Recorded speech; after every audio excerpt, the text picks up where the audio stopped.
Ceci est un livre audio autogénéré par Google. Audiovisuel et communication. Collection dirigée par Bernard Lecomte. Champ visuel et le CIRCAV Jéricho, Université de Lille 3, s'associe pour présenter la collection audiovisuelle et communication, avec. La nomination de cette collection a été retenue afin que ce lieu d'écriture offre un espace de liberté le plus large possible à de jeunes chercheurs ou à des chercheurs confirmés, s'interrogeant sur le contenu du syntagme figé de communication audiovisuelle, concept ambigu s'il en est, car si l'audiovisuel, et il faut entendre ici ce mot en son sens le plus étendu, celui de Christian Mess, qui inclut en son champ des langages qui ne sont ni audio comme la peinture, la photographie, le photoroman ou la bande dessinée, ni visuel comme la radio, elles on le sait, monodirectionnelles contrairement à ce que tente de nous faire croire ce que l'on peut nommer l'idéologie interactive. La communication implique obligatoirement un aspect multipolaire. Dernière parution. Erika Thomas, Indien du Brésil, in Visibilité médiatique, 2012. Frédéric Pugnieresavedra, Le phénomène des chiens à la télévision, 2011. Jean-Max Mejean, Almodovar, Les femmes et les chansons, 2011. Jean Ungaro, Le corps de cinéma, Le super-héros américain, 2010. Erika Thomas, Art Action, Polar urbain, Didier Barros, L'étranger, Des livres et des cendres, 2010. Erika Thomas, Le cinéma brésilien du cinéma novo à la retomada, 1955 à 1999, 2009. Erika Thomas, Ken Loach, Cinéma et société, 2008. Philippe Gauthier, Le montage alterné avant Griffith, 2008. Jean-Jacques Ledos, L'âge d'or de la télévision, 1945 à 1975, 2007. Jean-Claude Marie, Quand le film se fait musique, 2007. Yves Alcaïs, L'atelier selon Luc, Réflexions et scènes de vie d'un peintre contemporain, 2006. Michel Chandelier, Élections cinématographiques. Le président des États-Unis vu par Hollywood, 2006. Jean-Max Mégendir, Woody dans tous ses états, 2006. Jean-Max Mégendir, Comment parler de cinéma, 2005. Yannick Lebtahi et Isabelle Roussselgillet, Pour une méthode d'investigation du cinéma de Laurent Cantet, 2005. Jacques Demorgon, Le sport dans le devenir des sociétés, 2005. Yvonne Mignottlefbvre, Communication et autonomie, 2005. Introduction.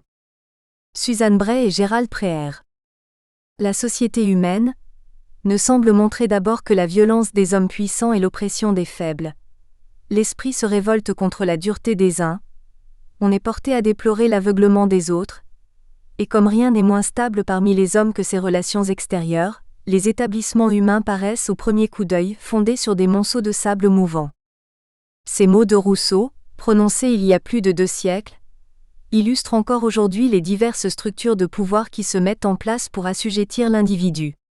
Les forts l'emportent encore sur les faibles, mais ceux qui pourraient les défendre sont toujours aveugles.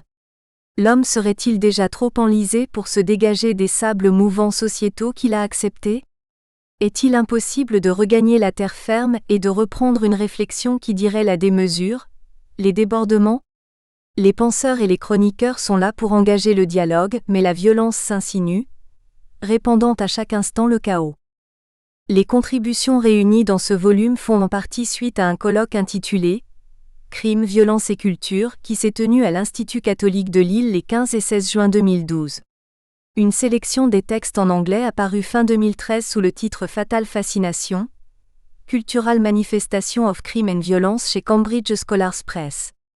Ici figurent quelques autres des textes, remaniés, ainsi que plusieurs articles originaux. Parler de la violence, c'est d'une certaine façon, parler du monde qui nous entoure, comme le suggère la contribution de Fabienne Portier-Lecoq. La presse, premier témoin de notre temps, rapporte chaque jour meurtres, massacres, scènes de violence, agressions, viols. On pourrait croire que c'est la présence même de la violence qui confirme notre réalité, qui la certifie, à la manière dont le cinéma certifie le droit à l'existence du cinéphile dans le roman éponyme de Walker Percy. La violence fait également recette, et s'articule autour d'un goût pour le sensationnel à en croire les divers phénomènes mis en valeur par Isabelle Rachel Casta dans son article sur la spectacularisation du crime. À travers cela, l'idée, le présage, qu'exprimait Paul Féval dans la préface à sa Fabrique de crimes semble vérifier. Le crime va reprendre la hausse et faire prime. Aussi va-t-on voir des plumes délicates, s'imbiber un peu de sang. Plusieurs plumes ont été convoquées ici. Comme le suggérait Régis Durand dans un ouvrage sur le discours de la violence, c'est encore à partir d'une réflexion sur la question de l'origine que peut s'amorcer l'étude des rapports du langage à la violence. En effet, elle surgit pour recouvrir d'un voile protecteur celui qui se croit en danger, Rundgren, et vient illustrer des moments clés de l'histoire humaine dont elle permet de tracer l'origine, Vial, Elefthériou Perrin, Roudier. La violence peut parfois se révéler purificatrice, préère, et permettre à l'ordre perdu d'être rétabli. Sa présence dans les contes pour enfants Charnay, au théâtre Mayol, au cinéma Assouli, à la radio Bray, ou encore dans la peinture Dupont, n'a-t-elle pas pour objet de prévenir avant qu'il ne faille guérir sous couvert de divertir ? Elle se révèle tout autant salvatrice car l'homme demeure encore aujourd'hui un loup pour l'homme. Le rôle du langage ici n'est pas innocent car il peut être outil d'agression ou agent de guérison, le blanc. Les rapports entre les blancs et les noirs, notamment aux États-Unis, illustre l'évolution du lien qui unit maître et esclave et se transforme en relation bourreau-bouc émissaire après la guerre de sécession, Fialio, Clary, Collier.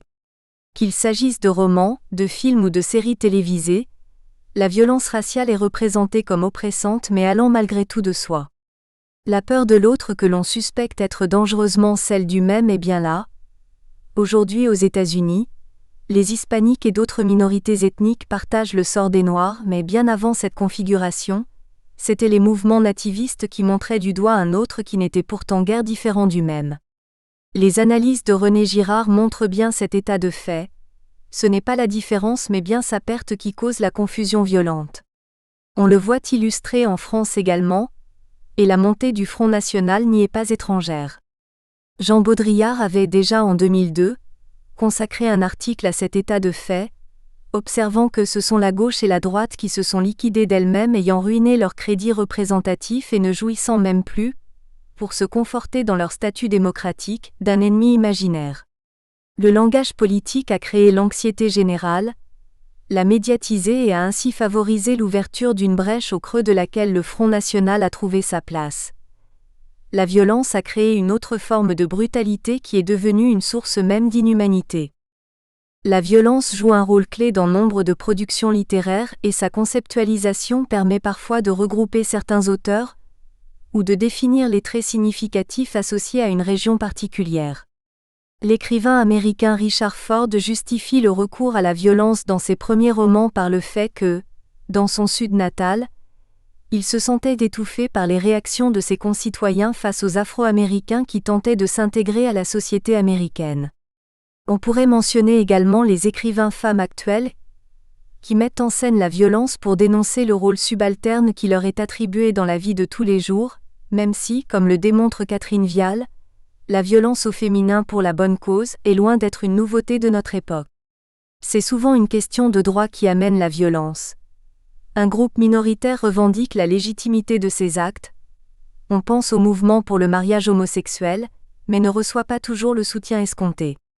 Le recours à la violence est-il toujours illégitime lorsqu'il émane d'individus isolés, comme le soutient Walter Benjamin dans son essai Pour une critique de la violence, 1921 ? L'État détiendrait-il le monopole de ce qu'il convient de nommer la violence légale ? Certains des textes contenus dans le présent recueil soulèvent ces questions, suggérant les défauts d'un système et l'importance grandissante d'une violence dégénérée. Tous montrent combien la tâche d'une critique de la violence doit décrire la relation de la violence au droit et à la justice. Si les jours heureux laissent toujours un arrière-goût amer lorsque l'on pense à ceux qui ont été victimes d'attentats, de dégâts naturels, ou qui sont pris à partie dans des conflits qu'ils ne comprennent pas, il faut malgré tout s'efforcer de dire ce mal qui, tel un virus incurable, menace la civilisation et la culture. Spectacularisation du crime, une propédeutique du mal ? Isabelle Rachel Casta.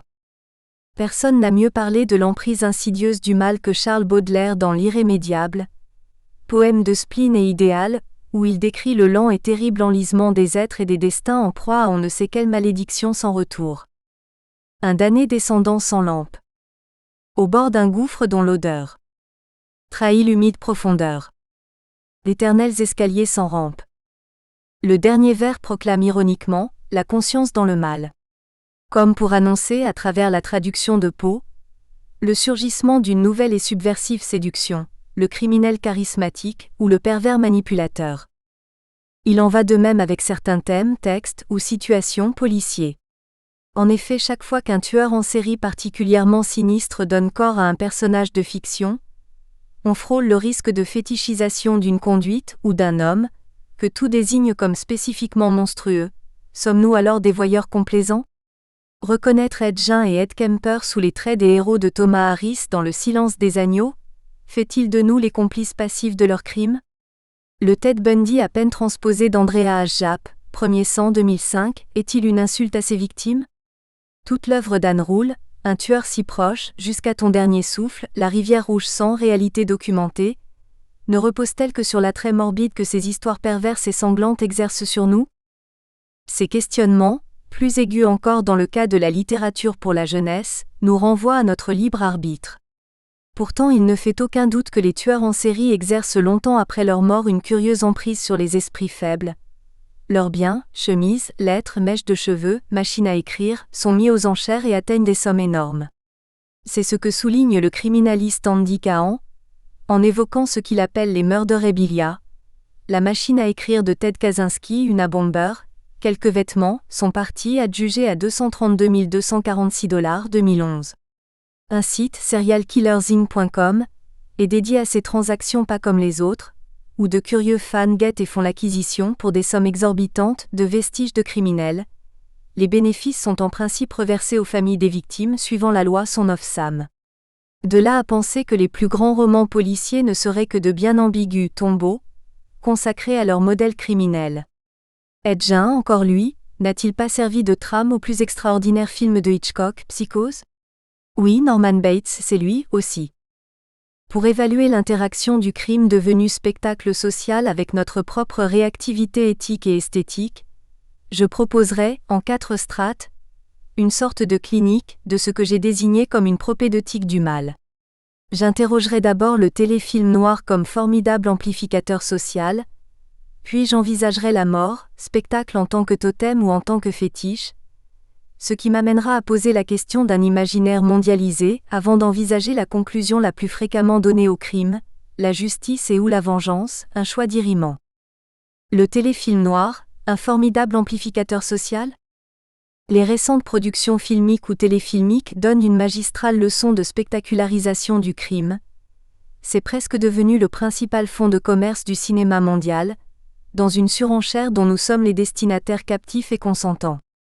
Le film australien Les crimes de Snowdon, Justin Kurzel, 2011, se fonde précisément sur l'ambiguïté du mal agissant sous le masque de la justice expéditive, puis se muant en déchaînement de violence pure et simple, au sein d'une petite ville tétanisée par la crainte et le sentiment d'abandon, inspiré d'un fait divers qui secoua l'apostrophe. Australie en 1999. Le long-métrage attire ce commentaire qui résume assez parfaitement notre équivoque besoin mémoriel entre exécration et fascination. Appartenir ou non à un genre cinématographique précis est une question qui semble intéresser en effet, bien moins son auteur que celle de décrire et de comprendre l'affirmation d'une forme de puissance souveraine du mal au cœur d'une communauté humaine. Daniel Henshall incarne remarquablement cette séduction du mal, rendue possible dans un monde dont tout horizon, toute perspective, toute transcendance semble avoir irrémédiablement disparu. Un autre film saisissant propose une lecture glaçante mais juste de la fascination exercée par la brutalité, la sexualité bestiale, l'outrage commis sur le corps de l'autre. Il s'agit de The Killer Inside Me, Michael Winterbottom, inspiré d'une œuvre de Jim Thompson. Au bord du malaise, nous sommes bel et bien confrontés au mal absolu, sans explication ni remède, d'autant plus redoutable qu'il se présente sous les traits de la loi elle-même, un shérif au gracieux visage. La série Dexter est plus roublarde, elle nous transforme Volance Nolens en complice du tueur éponyme. Comme son code de l'honneur lui interdit de massacrer des innocents, ses actes sanglants de justicier expéditif finissent par trouver grâce à nos yeux. Est-ce si anodin que cela? La question peut se poser aussi devant l'exposition qui a drainé les foules au musée d'Orsay, Crimes et Châtiments, 16 mars au 25 juin 2010, malgré les efforts pédagogiques de Jean Clair, le commissaire général, et de Robert Badinter, ancien garde des Sceaux, le succès immense de cette manifestation a peut-être des relents quelque peu méphitiques. Le thème criminel, dans la trouble attirance qu'il sollicite, a lui-même traversé diverses disciplines. La peine de mort renvoie l'horreur à l'horreur, ajoute du sang au sang et complète le théâtre du meurtre par le sensationnel d'une décollation.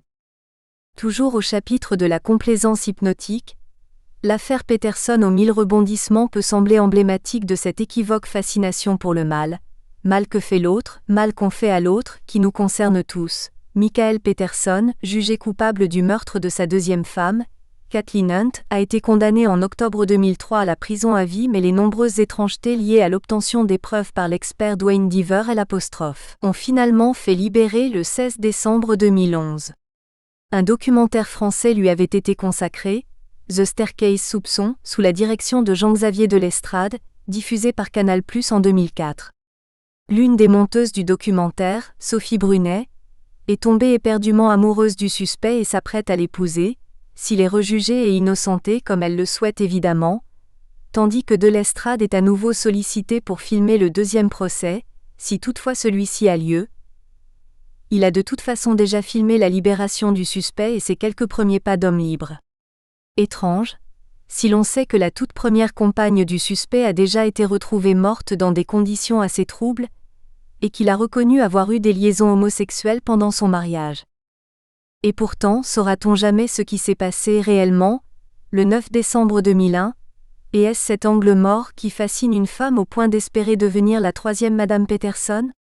Jean-Xavier de Lestrade lui-même le confie. Je pensais avec une certaine arrogance qu'à la fin je saurais. Or, je ne sais toujours rien.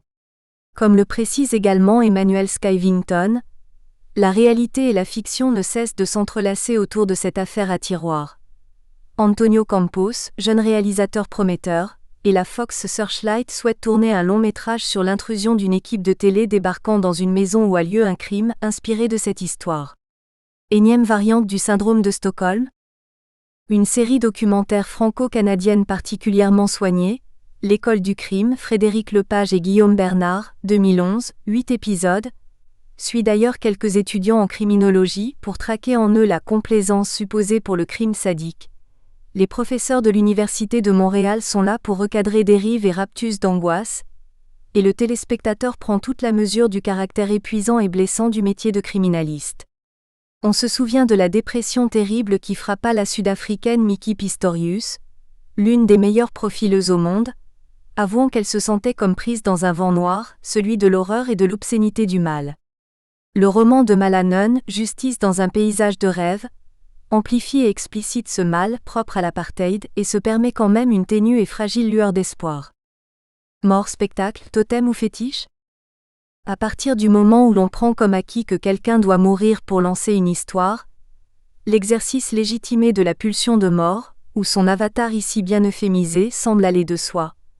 Le polar est le cadre narratif par excellence où le cadavre joue son rôle de morphème herméneutique, sans débordement excessif d'affect et sans identification tragique particulière. Mais des récurrences posent question. L'amour fou porté aux femmes par les tueurs psychopathes a par exemple de quoi faire frémir. Massacre à la tronçonneuse chez Bret Easton Ellis, American Psycho, démembrement chez Régis Descotes, Pavillon 38, éviscération et défiguration pour James Ellroy, Le Dahlia Noir, éventration pour Jack the Ripper, décapitation dans de nombreux faits divers hors fiction. Pourtant le troisième opus de la saga de Thomas Harris, Hannibal, chronologiquement, Red Dragon 1981, The Silence of the Lambs 1988, Hannibal 1999, Hannibal Rising 2006, va faire exister un cas de figure relativement inusité, l'attachement peu à peu partagé d'un bourreau à sa victime, l'amour donc qui va unir Hannibal Lecter à Clarice Starling, Une façon si scandaleusement inhabituelle que le film tiré du roman refuse cette fin sentimentale, et préfère montrer Clarice se refusant à Hannibal et parvenant à le fuir. Dans le texte originel, il la sauve d'une mort atroce, puis l'enlève, la drogue, la corrompt et la garde finalement avec lui pour toujours. Dans un vaste lit sous un drap de lin et un édredon, Clarice Starling est étendue, inconsciente. 4 ans plus tard, ils forment un véritable couple. Le sexe est une splendide construction qu'ils embellissent chaque jour, les drogues qui l'ont soutenu dans les premiers jours ne font plus partie de leur vie depuis longtemps. Voir l'ancienne héroïne du Silence des agneaux faire l'amour avec Hannibal le cannibale relève du transgressif, puisque le mal est récompensé et la vertu prostituée. On peut bien sûr y lire en sous-texte une discrète ironie de l'auteur, sur le mode du « laissez-moi tranquille ou je fais un malheur », qui demande à tous d'abandonner là le filon du supercriminel invincible pour se tourner vers d'autres rivages fictionnels. Les derniers mots du roman sont révélateurs à cet égard. Il ne nous reste qu'à apprendre nous aussi et à vivre. Voilà pourquoi le 4e et dernier opus, Les origines du mal, est un préquel et non une suite.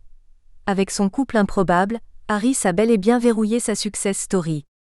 Mais il n'en demeure pas moins que tous les ingrédients de la domination amoureuse sont présents, dessinant une véritable typologie du corps désirable pour un psychopathe, qui est avant tout un corps maîtrisable. Réduite à l'impuissance, liens, drogue, enfermement, Clarice ne peut plus préserver son intimité ni physique ni psychique, elle devient le prolongement narcissique d'Hannibal, son objet sexuel, sa femme fétiche. Le corps de l'autre ne peut exister que s'il devient soi, surtout pour un cannibale. Or le geste de soumission érotique de Clarice, elle lui donne le sein, suggère un rapport mère-enfant qui peut s'inverser en relation père-fille, transcendant le simple corps à corps amoureux, déjà périlleux avec le tueur en série qu'est Lecter.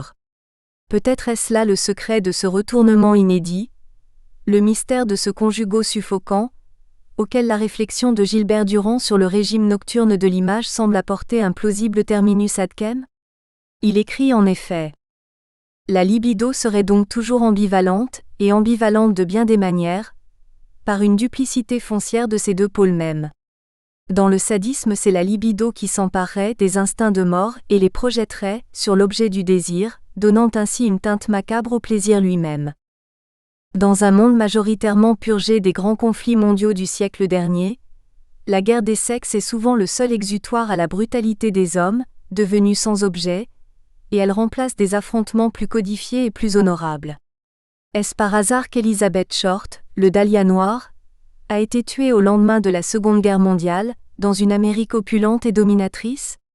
Victime expiatoire d'allégeances contraires, elle donne à la modernité le sombre visage de son martyr, de son corps supplicié, de sa beauté massacrée. Le roman que lui consacre James Ellroy, bien des années plus tard, 1987, la rehausse dans le statut iconique d'une Cendrillon malchanceuse, une enfant déchue que chacun regrette de n'avoir pu sauver, un fantasme masturbatoire pour tous les hommes qui n'aimaient pas les femmes, au sens où Stieg Larsson emploie cette expression dans Millennium, c'est-à-dire les violeurs et les tueurs sadiques. Je ne cite que quelques mots du rapport d'autopsie, pour donner la mesure de la fureur destructrice qui s'exerça sur le corps du Dahlia, et que ne peut expliquer qu'un affect parvenu aux limites de la folie homicide. Elle fut enfin battue à mort, son visage et son corps étant vicieusement lacérés et profanés. Son ou ses assassins lui ouvrirent la bouche jusqu'aux oreilles en un sanglant sourire, lui lacérèrent les seins et très proprement et chirurgicalement la coupèrent en deux. Au-delà de l'énigme policière proprement dite, c'est l'impact du différentiel entre le visage adorable de la jeune femme et son masque mortuaire terrifiant qui fascine des générations d'amoureux transis. La teneur érotique et funèbre de la mise en scène peut d'ailleurs évoquer les récents travaux de Philippe Hortel ou Stéphane Lochkin. Songeons aussi à Arnaud Rickner et Benoît Tanet concernant la pulsion scopique qui préside au désir amoureux, c'est D'. Ailleurs le choix esthétique de Brian De Palma 2006, qui nous montre, comme un film dans le film, les rushs d'un tournage pornographique dont Betty Short est la protagoniste. Même la littérature de jeunesse présente de bien étranges personnages, anges du mal sans la moindre lueur de rédemption possible. Les romans de Guillaume Guéraud, Chassé-croisé, Je mourrai pas gibier et autres déroutes sauvages, publiés dans la collection Dos à dos noir, des éditions du Rouergue, exhibent sensillés de meurtres de masse, d'abus sexuels, de tueries en tout genre qui évoquent davantage Bowling for Columbine que Heidi dans ses montagnes, les adolescents adorent. Le grand succès que rencontre le thriller intimiste Claustria, de Régis Geoffrey, appartient bien à la même veine, revenant sur l'enfermement incompréhensible d'une fille par son père pendant 24 années, Le romancier s'efforce de rendre compte, sans toutefois y parvenir, des ténèbres qui environnent ces viols, ces naissances clandestines, cet inceste permanent et invisible. Tout le monde savait, et personne jamais n'a rien dit ni fait pour aider cette femme et ses pauvres enfants, reclus dans une cave, asphyxiés, maltraités, violentés. L'énigme, la vraie, est là. Ainsi ces figures tutélaires, Hannibal Lecter et Betty Short, nous ont-elles conduit à peut-être mieux comprendre l'engouement actuel pour un couple paradoxal entre tous.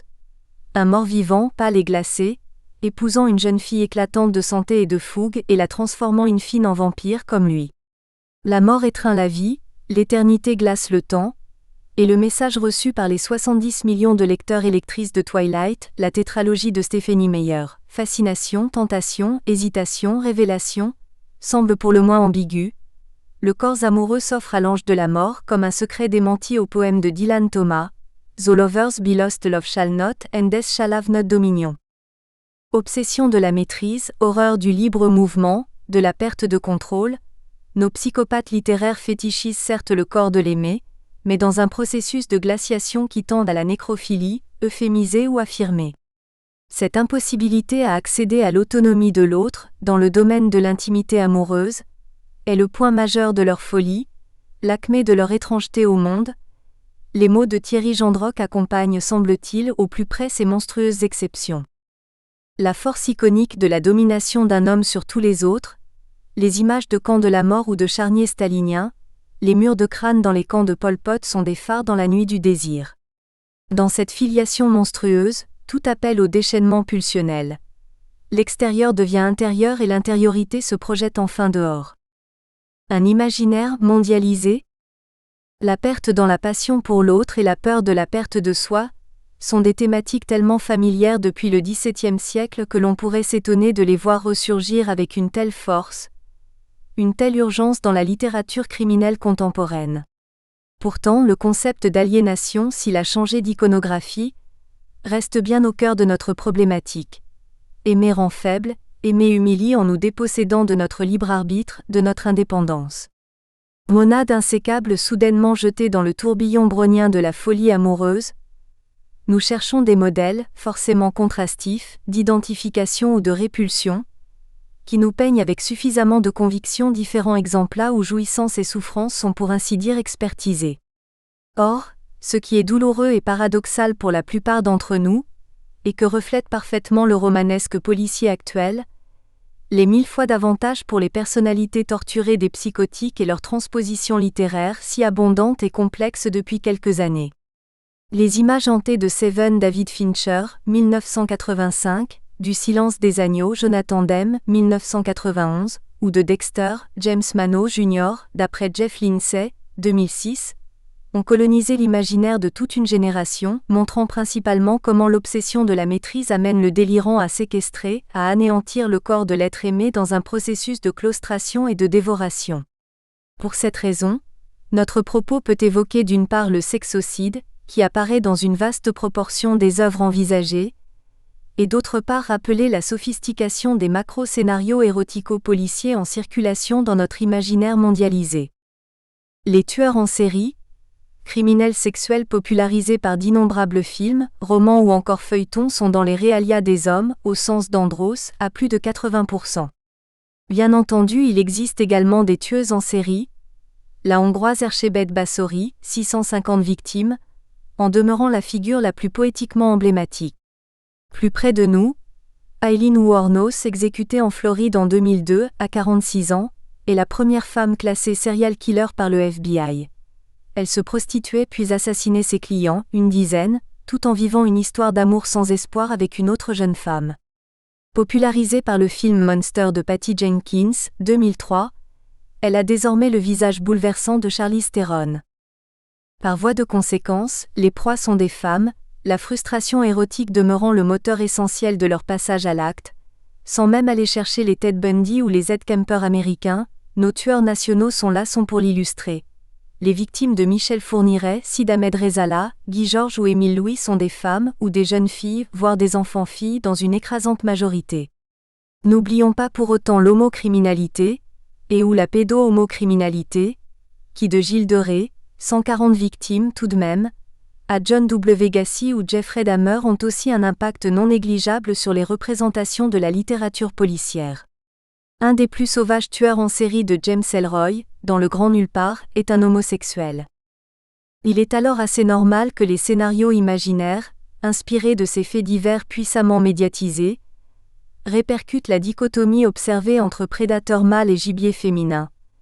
Le couple sadien ainsi présenté renvoie à de profonds invariants de notre fantasmatique, sans qu'on puisse aisément savoir si ces invariants ont contribué à nourrir la déviance des violeurs en série, ou si les récits complaisamment perpétués s'inspirent tout simplement des forfaits réellement commis. Tu aurais dû rester chez toi. Ne pas venir t'offrir à moi. Je ne peux pas me retenir.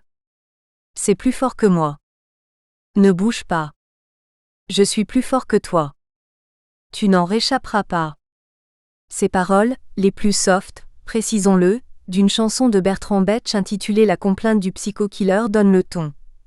L'éros noir peut en effet prendre un visage épouvantable dans quelques récits contemporains de prédation-détection. On se souvient de Jeanne Moreau, fredonnant « Each Man Kills the Thing I Love » dans Querelle de Brest, l'un des derniers films de Fassbinder. Cette formule empruntée à Oscar Wilde semble servir de patron programmatique à toute une part de l'imaginaire policier, cinématographique et littéraire, où le corps amoureux et le corps aimé entrent en conflit plus qu'en symbiose pour chorégraphier une sanglante carte du tendre qui résonne de l'avertissement du dément croisé quelques lignes plus haut. Ne t'approche jamais de moi. Tiens-toi loin hors de ma vue. Un pas de plus. Nous sommes perdus. Quoi qu'il en soit, quelques archétypes reviennent de roman en roman scander l'emparement du corps de l'autre, l'enlèvement de la jeune vierge par le guerrier prédateur. C'est ce type de personnage que Denis Duclos, dans son ouvrage de référence, désigne sous le vocable de berserker, sorte de compromis entre le loup-garou et le combattant mythique. La culture américaine, dans son étrange acharnement à faire fonctionner des séries de figures terrorisantes, nous répéterait un message qui resterait inconscient pour elle. L'exemple que j'ai choisi décline à peu près tous les sèmes présents dans ce topo de scène originelle, d'effraction primitive. Les yeux bleus de Phoebe étaient dilatés de frayeur, une main sale aux ongles rongés la bâillonnait. La lame d'un couteau entamait la peau de son cou. Un grand type affreux était là, il remplissait le trou et serrait Phoebe tout contre lui. Phoebe fut arrachée à son sac de couchage et tirée par la déchirure de la toile de tend. Elle était là, et l'instant d'après, elle avait disparu. Le fait que ce rapt ait pour témoin la petite sœur impuissante et terrifiée accentue l'effet cauchemar horrifique qui connotait déjà la chanson de Bertrand Betch. Le grand méchant loup ou l'ogre abuseur des contes de notre enfance prépare les filles à rencontrer une sexualité agressive et intrusive qui les brisera si elles n'y prennent garde. Le message pourrait sembler réactionnaire, si ne s'y mêlait une prégnante actualité. Le féminicide, pratiqué à Ciudad Juárez, a tellement bouleversé l'écrivain Maud Tabachnik, qu'elle a consacré un roman éprouvant à cette boucherie organisée. L'incipit consiste en une litanie des atrocités commises sur les corps des pauvres filles enlevées, récitées comme le martyrologue poignant d'un office des ténèbres sexuelles. Son entrejambe ou sur ses cuisses se chevauchent et s'entrelacent les marques hurlant les viols. Son buste où courent les lignes hachées, stigmates des poignards enragés qui les ont frappées. La revendication particularisante de l'auteur, ouvertement lesbienne, trait qu'elle prête à son héroïne récurrente Sandra Kahn, la rend peut-être plus vigilante encore envers les exactions commises contre les femmes, qu'elle trouve exagérément magnifiées dans la littérature noire. C'est certainement en débat avec le sulfureux et glaçant American Psycho, dont les sommets sadiques ont déclenché l'ire des féministes américaines, toujours soucieuses de ne pas donner de nouveaux modus operandi aux éventuels désaccès.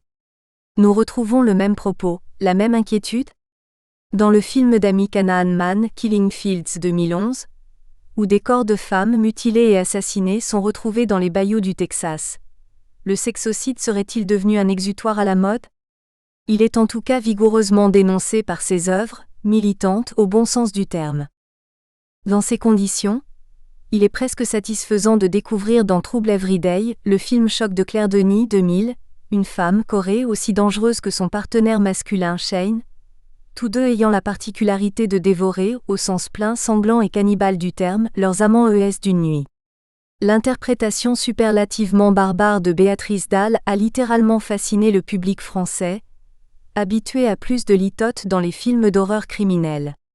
On peut bien sûr objecter qu'il ne s'agit là nullement d'amour, juste de violence et de domination, et que la sexualité n'intervient qu'en tant qu'humiliation supplémentaire dans un rituel sadique unilatéral.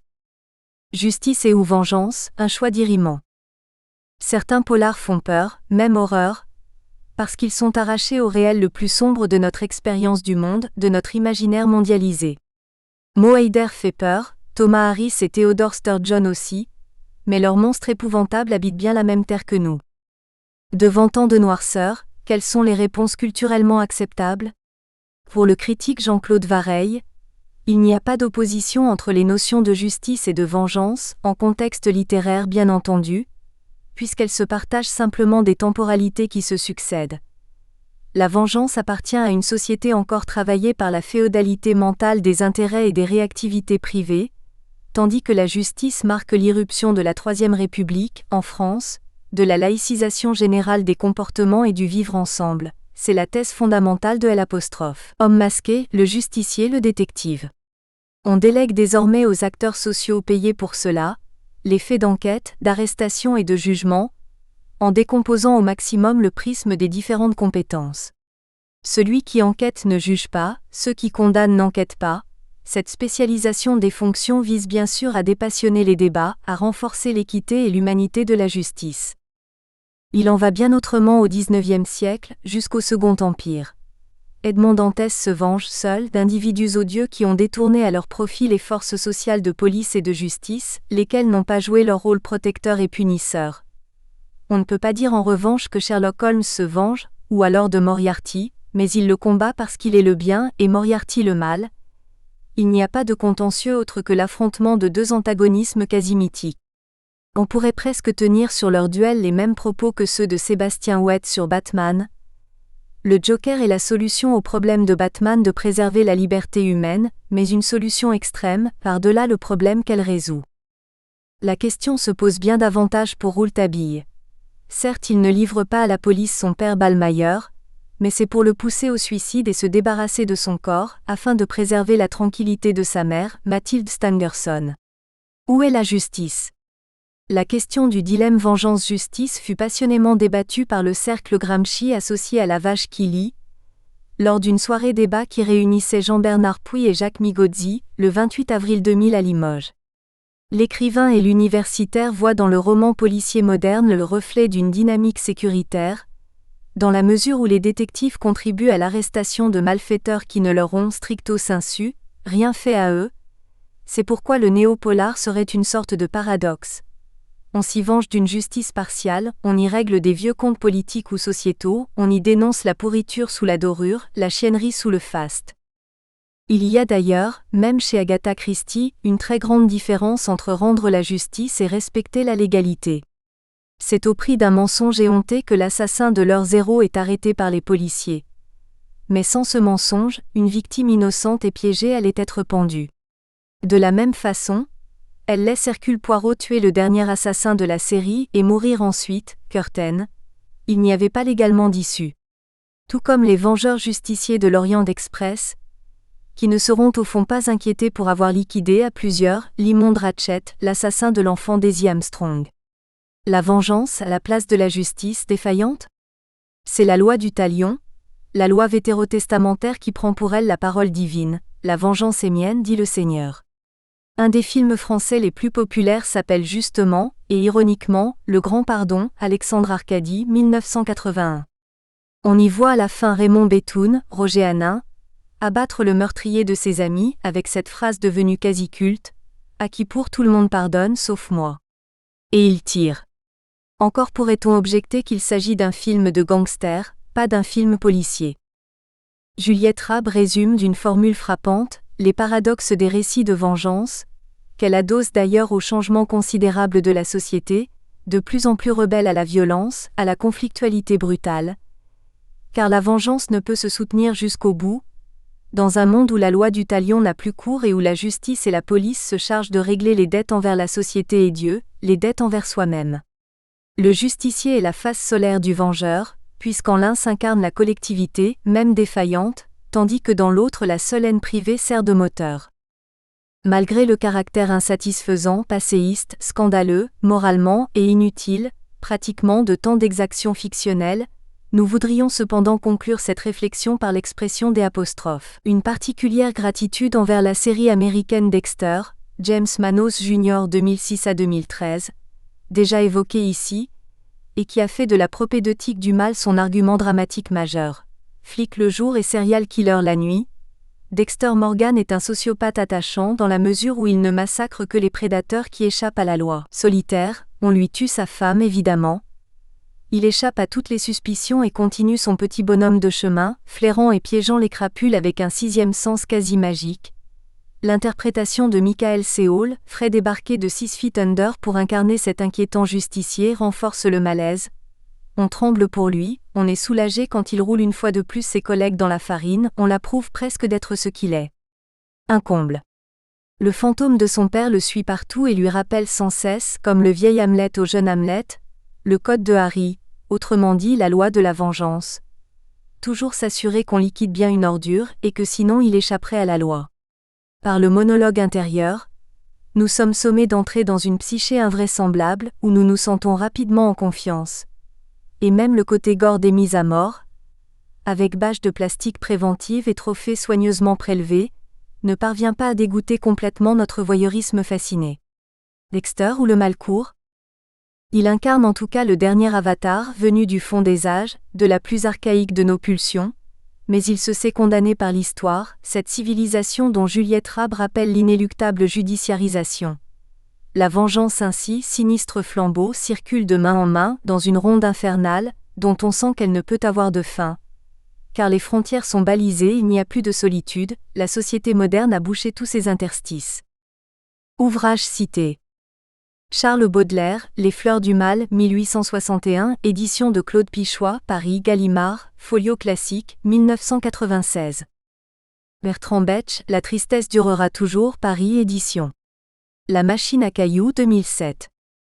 Denis Duclos, Le complexe du loup-garou, Paris, Pocket, 1998.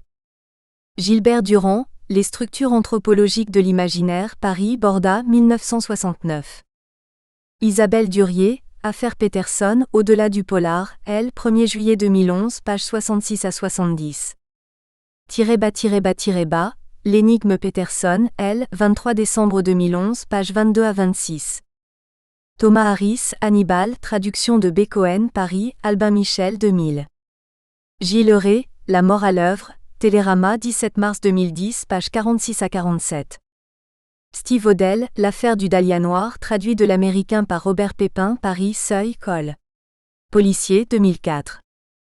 Sébastien Ouette, Batman, Le sceau de l'ange, entre unité tyrannique et multiplicité délirante. Isabelle Roussel-Gillet et Jean-Marc Vercruis, Dire, Cahiers Robinson, Imaginaire des anges et des super-héros dans la bande dessinée, numéro 26, 2010, pages 159 à 172. Bruno Ischer, Un vrai polar, Libération, 17 janvier 2012, pages 34 à 36. Thierry Gendroc, Tueur en série, Pertuis, Rouge profond, 2009. Stieg Larsson, Millennium 1, Les hommes qui n'aimaient pas les femmes, traduction de Léna Grumbar et Marc de Gouvenin, Paris, Actes Sud, 2006. Patricia MacDonald, Rapte de nuit, traduction de Nicole Ibert, Paris, Albin Michel, 2008. Malanen, Justice dans un paysage de rêve, Paris, édition des Deux Terres, 2011. Juliette Rabe, Le vengeur désenchanté, du western à la série noire Ivre-Terre, Dire. Le roman policier et ses personnages, Saint-Denis, Presse universitaire de Vincennes, L'imaginaire du texte, 1989, pages 91 à 106. Jean-François Roger, Aux antipodes de la loi, Un père diabolique, Le Monde, 28 décembre 2011. http://www.lemonde.fr/cinéma/article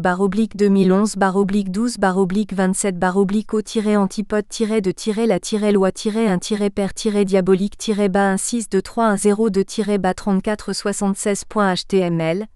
Consultez le 12-3-2013. Emmanuel Skivington. Le procès était presque parfait, Télérama, 25 janvier 2012, pages 34 à 36. Maud Tabachnik, J'ai regardé le diable en face, Paris, Albin Michel, 2005. Dylan Thomas, 25 poèmes, œuvres, traduction de Perremot, Paris, Seuil, 1970. Jean-Claude Vareille, L'homme masqué, le justicier, le détective Limoges, PULIM 1989. Le polar contre la tyrannie, les origines du roman policier de Dorothy L. Sayers comme texte de propagande en temps de guerre. Susan Bray. Au printemps de 1940, Dorothy L. Sayers, la célèbre romancière anglaise, rédigea, en français et en très peu de temps, un discours intitulé Les origines du roman policier. Au premier abord, le titre et le contenu de ce discours n'ont rien de surprenant. Sayers était connue en France comme en Angleterre en tant que créatrice du très britannique détective amateur Lord Peter Wimsey. Cependant, pourquoi, en beau milieu d'une guerre européenne, à un moment où elle avait de nombreux projets importants en cours, a-t-elle pris la peine d'écrire pour une rémunération dérisoire un petit discours sur un sujet sans grande importance et dans une langue étrangère ? Afin de comprendre la motivation de Sayers, un survol de la situation sociopolitique des deux côtés de la Manche et de la carrière de l'auteur jusqu'en 1940 s'impose. En février, au moment où Hilda Matheson du Joint Broadcasting Committee demanda à Sayers de préparer son discours, la Grande-Bretagne et la France étaient en guerre contre l'Allemagne et ses alliés depuis 5 mois. Cependant, presque rien ne se passait sur le plan militaire. L'on parlait en France d'une drôle de guerre et en Angleterre de la Boer War, guerre ennuyeuse. En Angleterre, la population était surtout préoccupée par l'évacuation des enfants loin des centres urbains, par le froid exceptionnel de l'hiver et par les accidents dus au blackout. Sur le plan politique, certains observateurs commencèrent à critiquer le Premier ministre Neville Chamberlain et le petit cercle qui dirigeait le gouvernement, en suggérant que leur manque de dynamisme militaire indiquait qu'ils n'avaient tout simplement pas envie de se battre contre Hitler. La démission forcée, en janvier 1940, du ministre de la Guerre alors très apprécié, Leslie Orbelisha, avait renforcé ces critiques. Néanmoins, la grande majorité de la population britannique acceptait la nécessité de cette guerre et voulait vaincre Hitler. Les Juifs et leurs amis étaient naturellement très motivés, mais selon Angus Calder, les chauvins de droite détestaient Hitler et le voyaient comme une réincarnation du Kaiser Wilhelm. Depuis le pacte germano-russe, les catholiques pouvaient se dire qu'ils luttaient contre la Russie, et les autres chrétiens identifiaient le nazisme au paganisme. Les conservateurs luttaient pour sauvegarder la puissance britannique. Les libéraux luttaient pour la liberté, les socialistes cherchaient à conserver les gains modestes du syndicalisme. Peu de Britanniques s'opposaient vraiment à la guerre. Un petit groupe de pacifistes chrétiens et ou travaillistes, certains communistes qui se sentaient obligés de suivre les ordres de Moscou, un petit nombre de nationalistes écossais et gallois et des conservateurs haut placés auraient préféré trouver un compromis avec Hitler. Cependant, l'ennui occasionné par la drôle de guerre persuadait un certain nombre de parlementaires travaillistes de revenir à leurs racines pacifistes et à demander un congrès mondial pour la paix. De la même manière, les 10 divisions de militaires britanniques envoyées en France entre octobre 1939 et mars 1940, afin d'aider les Français à défendre la frontière franco-belge, n'arrivaient pas à s'enthousiasmer pour une guerre où rien ne se passait. Selon l'évêque Herbert Hensley Henson, bien connu pour sa franchise, il n'était ni pacifiste ni traître, seulement il s'ennuyait à mourir et se forçait à accepter une situation nécessaire mais absurde et fâcheuse. Il est impossible de juger l'effet de la propagande nazie diffusée en Angleterre depuis l'Allemagne par William Joyce, surnommé Lord OO, mais presque la moitié de la population britannique l'écoutait de temps en temps à la radio. Dorothy Sayers était parmi ceux qui encourageaient le gouvernement britannique à répondre aux mensonges diffusés lors de ces émissions. En France, l'engouement pour la guerre était encore moins prononcé. Le gouvernement de Daladier avait reconnu le besoin de limiter les ambitions territoriales de Hitler, mais même son ministre des Affaires étrangères, Georges Bonnet, continuait à espérer la paix et à négocier discrètement dans ce sens. Le Front populaire fut affaibli par l'opposition communiste à la guerre, tandis que la droite avait du mal à se considérer en guerre contre ceux qui, selon eux, constituaient le principal rempart à la révolution communiste et peut-être à la bolchevisation de l'Europe. L'antisémitisme n'était pas absent des milieux politiques et comme Mounier l'avait écrit après Munich, on ne comprendra rien au comportement de cette fraction de la bourgeoisie française si on ne l'entend murmurer à mi-voix, plutôt Hitler que Blum. Dans le domaine politique, Le gouvernement de Daladier luttait pour survivre et vers la fin du mois de mars, tomba enfin sous le poids des critiques des bellicistes et des pacifistes. Reynaud le remplaça, mais fut également confronté à des conflits internes. Comme les militaires britanniques, les Français sur le front s'ennuyaient beaucoup. Les paysans mobilisés, dont la solde était dérisoire, se rappelaient leur rancune traditionnelle contre les pouvoirs politiques. Pendant cette période, la collaboration franco-britannique n'était pas toujours évidente. Sur le plan militaire, les deux armées défendaient ensemble les frontières françaises, tout en croyant que les Allemands n'arriveraient jamais à percer la ligne Maginot. Les deux marines, suivant la politique de la guerre économique, bloquaient les ports allemands afin d'empêcher l'importation de vivres et de matières premières essentielles. Le 26 septembre 1939, le gouvernement britannique s'était engagé à soutenir la France en cas d'attaque allemande et le 28 mars 1940, un document commun déclarait que les deux pays s'engagent mutuellement à ne négocier ni conclure d'armistice ou de traité de paix durant la présente guerre si ce n'est d'un commun accord. Cependant, les deux populations ne se sentaient pas toujours aussi solidaires. L'Action française, entre autres, déclara que l'engagement britannique du 26 septembre était un faux forgé par les bellicistes. De la même manière, les moins aisés, irrités par une situation économique aggravée par la guerre, commençaient à murmurer qu'on ne se casserait pas le tempérament pour les 200 familles et le roi d'Angleterre. Ferdonnet, le nazi français chargé de la propagande allemande diffusée en France depuis Radio Stuttgart, contribuait à détériorer une entente déjà peu cordiale en constatant que l'Angleterre entendait combattre jusqu'au dernier Français. Plus que la majorité de la population anglaise, Dorothy Sayers était bien placée pour comprendre ces relations difficiles. Elle parlait couramment le français depuis sa jeunesse, grâce aux filles au père françaises accueillies par ses parents. Elle avait obtenu la note la plus élevée en Angleterre pour les épreuves de français au baccalauréat, à la session de décembre 1910 et une licence de français et d'allemand avec mention très bien, à l'université d'Oxford. Elle avait passé l'année scolaire 1919 à 1920 à Verneuil-sur-Avre en Normandie, et continua pendant toute sa vie à s'intéresser aux affaires françaises. Pendant les premiers mois de la guerre, Sayers suivait la situation française de près et lisait régulièrement la presse française. Elle cita un discours de Daladier dans The Wimsey Papers du 5 janvier 1940 et se lamenta, dans la même série, du refus des autorités britanniques de permettre l'importation de la moindre marchandise française. En effet, c'est dans The Wimsey Papers et dans les notes prises par Sayers pour une réunion du comité des auteurs du ministère de l'Information en 1939 que nous trouvons les pensées de Sayers au sujet des relations franco-britanniques à cette époque. Voici sa théorie de base, développée par Paul de Lagardy dans The Wimsey Papers. D'ailleurs, nous devrions faire de grands efforts afin de nous faire connaître aux Français. Pensons-nous que nous sommes tellement irrésistibles que nous réussirons à gagner leur affection sans avoir la délicatesse de faire un effort dans ce sens ? Je regrette que nous soyons trop satisfaits de nous-mêmes. Quand il s'agissait de renforcer les liens entre les deux peuples, Sayers débordait de bonnes idées, des timbres de collection en hommage à un Français et à un Anglais célèbres dans le même domaine comme Shakespeare et Molière, Listet et Pasteur ou Wordsworth et Lamartine. Elle recommandait aux magasins de promouvoir à la fois les produits français et les produits anglais, avec des affiches proclamant « Soutenez l'entente économique ». Elle encourageait la presse britannique à publier des articles sur la vie française comme par exemple « La vie quotidienne d'un gendarme français ». Dans les cinémas britanniques, elle voulait voir davantage de films français et de documentaires montrant les beautés naturelles de la France. Mais la plupart de ces propositions concernaient la BBC. Sayers voyait de nombreuses possibilités dans le cadre des émissions de radio. Des concerts de musique française, des vignettes de l'histoire de France, des discours éducatifs sur la littérature française ou des pièces de théâtre françaises, des documentaires sur la vie en France en temps de guerre, un dialogue entre, disons, des femmes au foyer en France et en Angleterre.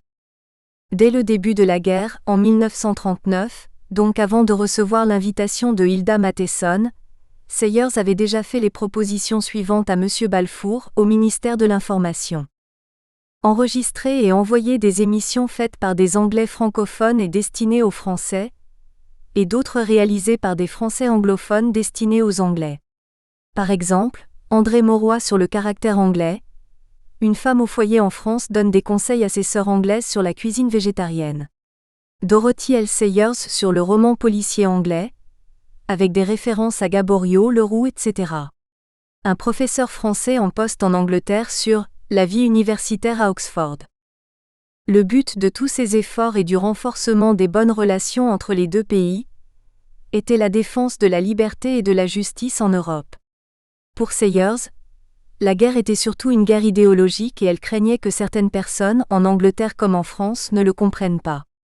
Le danger venait de ceux qui persistaient à croire que l'Allemagne avait en réalité la même conception du bien que nous, et qu'elle se comportait mal en connaissance de cause.